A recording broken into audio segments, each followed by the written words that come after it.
Well, good evening and welcome to the broadcast tonight. I do hope you are well from wherever you are watching tonight's bulletin with me, Sammy Adika, and Boniface Mureithi, our sign language interpreter. Well, a lot more has been happening right here in the country with regards to Deputy President, that is impeached Deputy President Rigathi Gachagwa's legal battle, which now seems may take slightly longer than expected. Well, we shall be taking a look on that and many more. But starting us off tonight, President William Ruto has defended the government's policy on public-private partnership to finance the national development agenda. Now, Ruto said PPPs are meant to ensure that the government does not burden Kenyans with more taxes or loans in the financing of development projects right here in the country. And as Tess Njenga reports, the president said that PPP's agreements have helped the country implement major development projects, citing the Adani Group and the construction of the standard gauge railway by the private investors. That is not the right way to go about it, because we do not want to burden the people of Kenya with either additional taxes or additional loans, when the private sector can do it much more efficiently. And that is the reason why Socian is a private investment. We are now getting power from there. Globlec is underway, and we are now starting Kaishan here. Through the instrument of power purchase agreement, we create the nexus between public resources, private investment, to unlock the potential for us to get our growth underway. It is also the same principle that we have used in developing the expressway in Nairobi. Private investors invested in the expressway. We are using that facility. Through tolling, they are collecting their investment. It is also the same principle. And ousted Deputy President Rigathi Gachagua, through his legal team, have yet again maintained that the three-judge bench consisting of Justice Anthony Murima, Eric Ogolla and Freda Mugambi should recuse themselves from handling his impeachment case. Now led by Advocate Kibe Mungai and Ndengwa Njiru, Gachagua raised concerns about the judge's impartiality, particularly focusing on Justice Eric Ogolla's spouse and the ties of Justice Anthony Murima to Senate Speaker Amason Kingi, whom is a respondent in the case. Now, his legal team also criticized the judges for their conduct during Wednesday's ruling, where the three-judge bench slammed Gachagua's lawyers for what they termed as attempts to intimidate the court.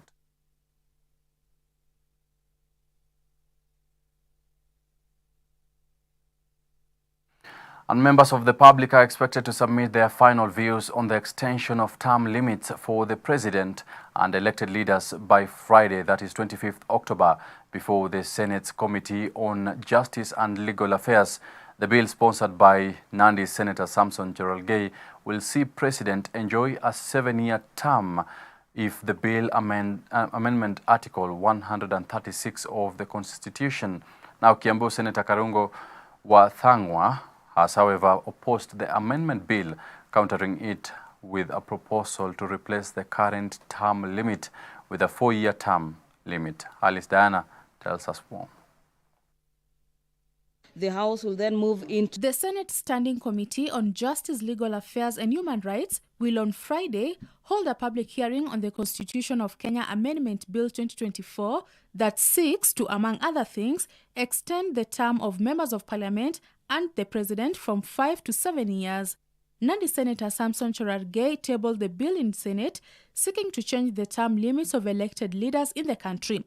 Currently, the elected leaders serve 5-year terms before seeking re-election. The president and governors are restricted to 2 consecutive terms, while members of parliament and MCAs have no term limits. The bill also proposes the creation of the Office of the Prime Minister that will be appointed by the President, similar to the proposal made in the National Dialogue Committee and the Building Bridges Initiative reports. Act and as well as... The proposal has ignited an online uproar, with some Kenyans, including politicians, expressing their opposition. Kenyans have been submitting their views on Cherargei's proposal, with the exercise coming to end this Friday, October 25th. The public hearings will then take place at the Senate chambers from 9 a.m. Kiambu Senator Karungo Wadhangwa, who has since countered Cherargei's proposal, is advocating for a reduction of the presidential term limit to 4 years. According to Dhangwa, a 4-year term will improve accountability, encourage political participation, and create opportunities for new leadership in the country. The competitive nature of our politics often leads to heightened tensions during election periods. A longer term could exacerbate feelings of disenfranchisement among citizens if they cannot vote out unpopular leaders. This amendment may serve as a diversion from pressing national issues such as economic challenges and governance failures. The senator has asserted that his proposed term limit will strengthen democratic norms in the country and enable citizens to hold their leaders accountable more frequently. The term empowers citizens to hold their leaders accountable more frequently. Voters deserve the right to evaluate their representatives and make necessary changes based on performance. National Assembly Majority Leader Kimani Ichung'wah has also dismissed Nandi Senator Samson Cherargei's proposal. Through his X account, Ichung'wah urged Cherargei to save taxpayers' time and money, saying pushing for the legislation was a waste of resources. Alice Diana Hope, TV Newswatch.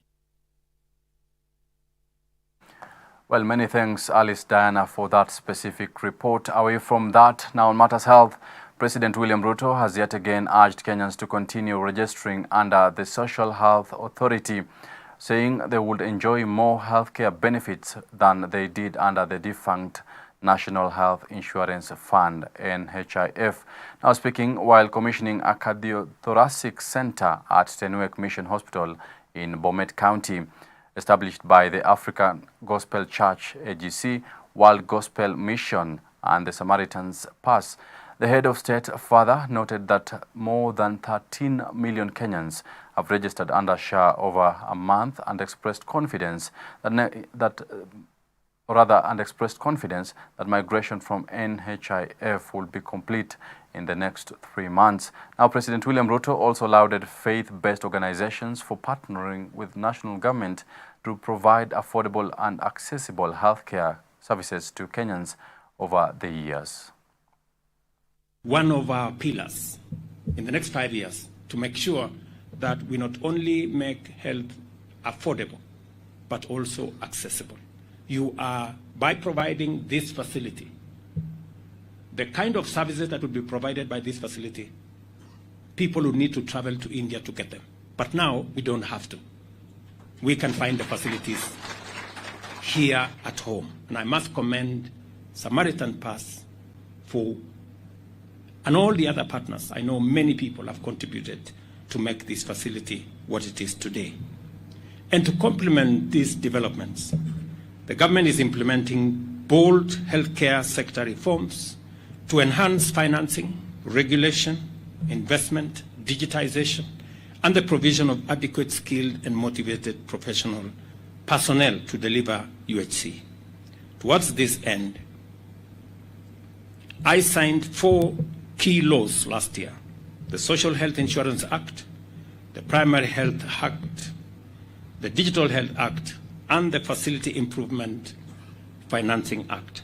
Through the Social Health Insurance Act, the Social Health Authority has been established to replace the National Hospital Insurance Fund and administer primary healthcare funds in a way that ensures every Kenyan, especially those who are needy, vulnerable, or living with chronic conditions, receive high-quality care.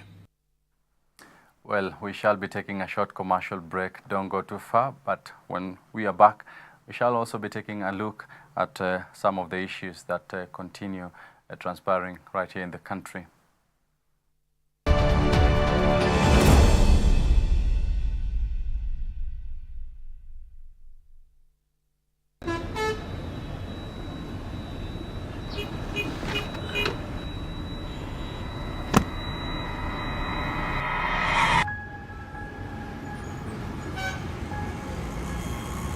Rafiki soul is the promise of a hand that reaches.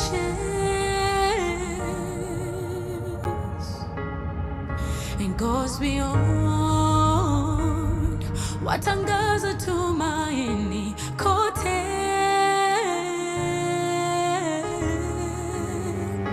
I'm forever grateful, ninashukuru ukarimu, ukarimu.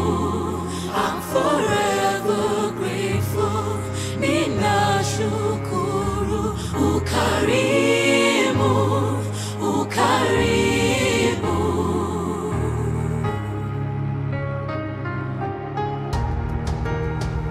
Rafiki soul is a promise of a hand that reaches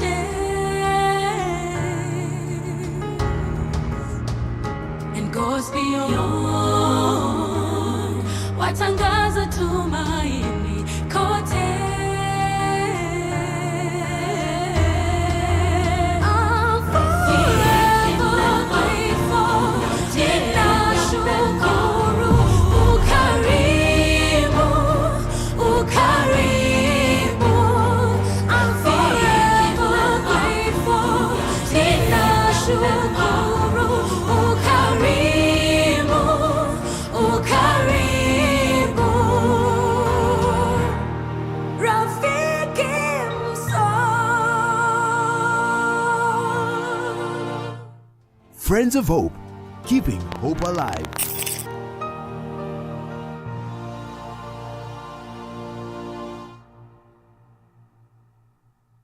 Hope TV presents News on the Go every day at 4 p.m. for all the breaking news and news making headlines. Hope TV, look and live.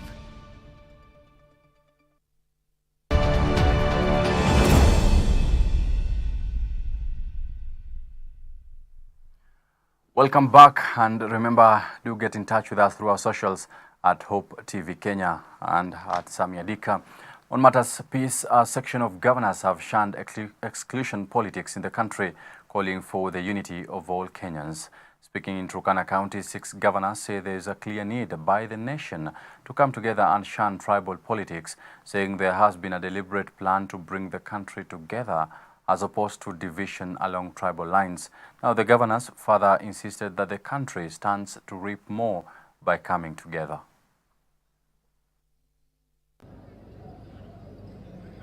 Tourism katika nchi ya Kenya kwa miaka mingi imeangaliwa katika ile hali ya kuona wanyama na kuona beaches na kuona ile vitu ambayo inaweza patikana katika sehemu yoyote katika nchi ya Kenya. Lakini sisi tumepuuza ile inaitwa cultural tourism. Na tunawashukuru watu wa Turkana kwa kuanzisha hafla hii ili tuweze kama nchi ya Kenya tuanze kushughulikia na kusherekea utamaduni wetu, kwa sababu hii ndio hali Mwenyezi Mungu alitupatia. Unaweza pata wanyama wa porini katika dunia nzima, lakini kupata culture kama hii ya Turkana hapa hawezi kupata mahali ingine katika dunia nzima. Kwa hivyo we want to be part and a parcel and congratulate the Turkana County government for this great initiative. And we want to ask the national government, and we know the president believes in this, that let us focus on cultural tourism. Na wale ambao tunatoka North Rift, let us also focus on sports tourism, ili tuweze kuleta wananchi, tulete watalii na tulete dunia nzima iweze kufika katika Turkana County na katika nchi ya Kenya. Well, still on matters peace, in an effort to address perennial conflicts that have been biting the northern part of the country, a forum bringing together various stakeholders has been constituted to identify and address triggers of clashes.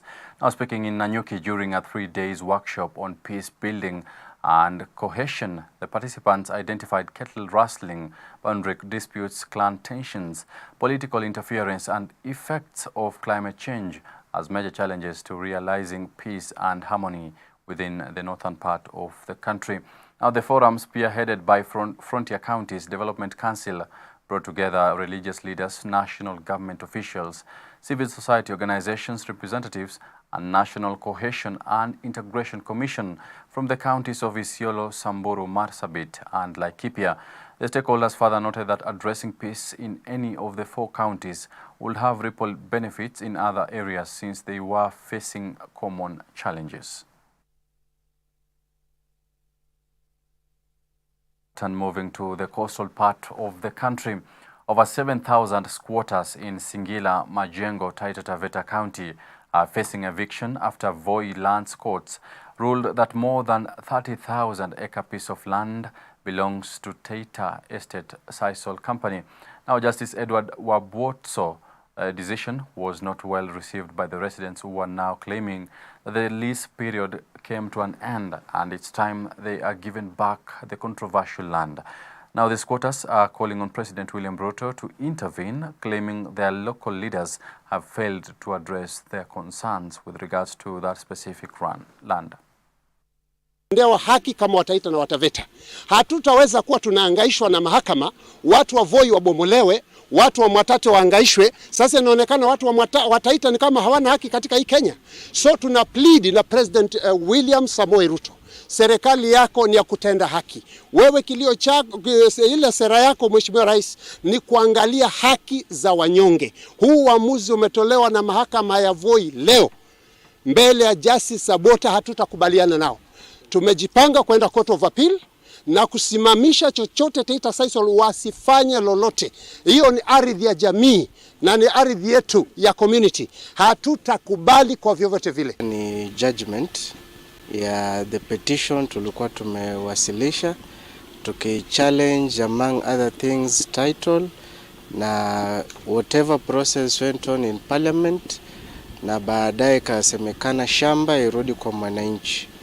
Unfortunately, submit the necessary documentation, but it has not been ruled in our favor. It is a court of law. For now, we'll regroup and to tender Court of Appeal. And police in Nyandarua County have seized a consignment of second-generation liquor suspected to be counterfeit that was stored in a private house within Muireri village in Gikindi location, Oljoro Orok constituency. According to Nyandarua County Police Commander Omar Arero and County Commissioner Abdillasak Jaldesa, the government is firm in the fight against manufacture, distribution and sale of such drinks, and called on members of the public to be wary of individuals operating alcoholic drinks joints within their vicinity, further putting on notice those behind the syndicates, saying the government will pursue them to their hideouts and that such activities will not be tolerated within that specific county of Nyandarua.